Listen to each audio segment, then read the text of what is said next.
जय हिंद दोस्तों।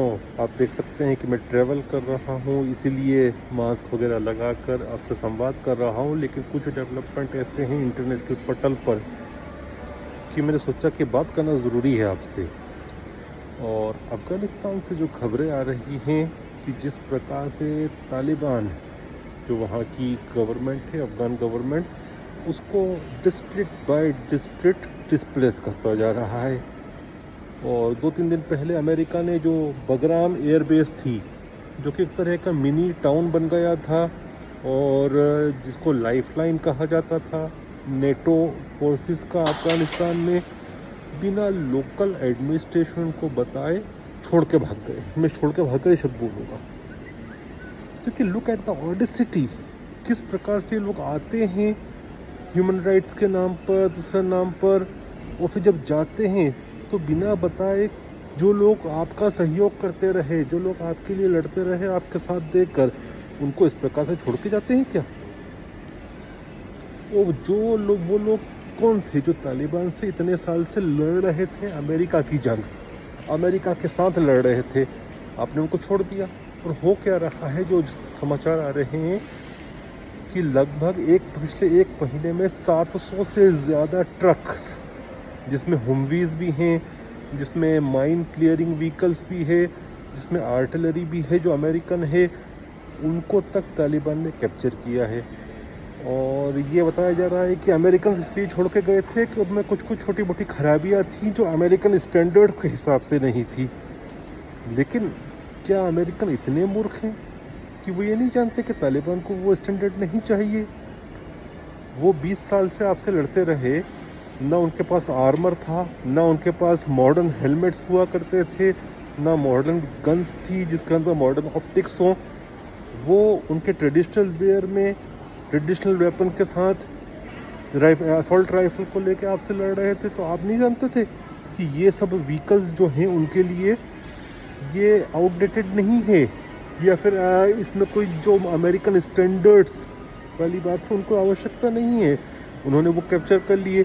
और अब वो कैप्चर करने से क्या हो रहा है कि वो टाउन दर टाउन, जिला दर जिला, जल्दी से जल्दी उनकी मूवमेंट बढ़ते जा रहे हैं, वो कैप्चर करते जा रहे हैं।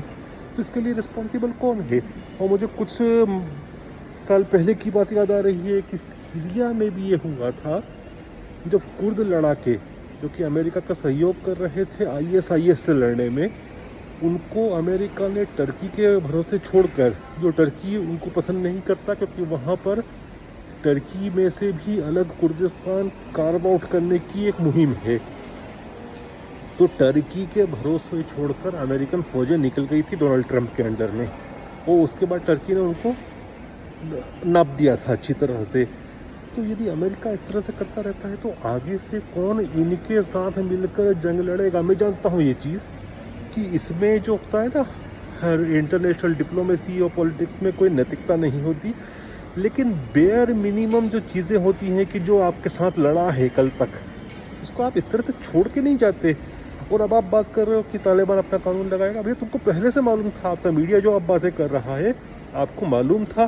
तो ऐसी जल्दी क्या हुई थी कि 11 सितंबर का समय रखा था जो बाइडन ने निकलने का, आप इतनी जल्दी करके निकल गए। और अब तो बातें ये भी आ रही हैं कि जो US एम्बेसी है वहाँ पर काबुल में, उसको भी शायद खाली करने का सोच रहे हैं, क्योंकि मुझे लगता है कि काबुल भी विद इन डेज फॉल हो जाएगी तालिबान के हाथ में। और ये जो कुछ भी हो रहा है, जो सिविल वॉर हो रही है, जिस प्रकार से जो नॉर्दर्न अलायंस के लोग, जो बाद में अब अफ़गानिस्तान गवर्नमेंट के नाम से जिसको हम जानते हैं, जो अमेरिका का साथ देखकर तालिबान से लड़ता रहा, अब वो तालिबान के रहमो करम पे है। और यहाँ तक ये हो रहा है कि उनके जो फाइटर्स हैं अफ़गान गवर्नमेंट के, जब किसी ज़िले को सरेंडर करते हैं तो वो अपने हथियार तालिबान को दे देते हैं, वो हथियार जो अमेरिकन के थे। मतलब इसका मतलब ये हुआ कि तालिबान की फोर्स वो बढ़ रही है। तो who is responsible for all this? ऐसी जल्दी क्या थी कि आपको निकलने की, एकदम रातों रात भागना था बगराम एयरबेस को भी छोड़कर, जो इतनी बड़ी एयरबेस आपने बसाई थी वहाँ पर? क्या हुआ था? तो इस तरह से यदि अमेरिका करता रहता है तो आगे से अमेरिका का साथ देखकर कौन अपनी जानें गंवाएगा? ये हमने कुर्दिस्तान में भी देखा कि कुर्द लड़ाकों को इराक के टर्की के हवाले कर दिया और टर्की ने अच्छी तरह से उनको मारा। अब मुझे ये दिख रहा है कि अफ़गान आर्मी का भी यही हश्र होना है कि या तो वो तालिबान के रैंक्स को ज्वाइन कर लेंगे, या मार दिए जाएंगे, या हथियार सरेंडर कर देंगे। तो अमेरिका को अपनी विदेश नीति के बारे में सोचना होगा कि ऐसे आप आए और ऐसे भाग गए, वैसा नहीं होता। You can't just leave the game and run away. तो मैं कहता हूँ कि ये तो रन अवे ही है।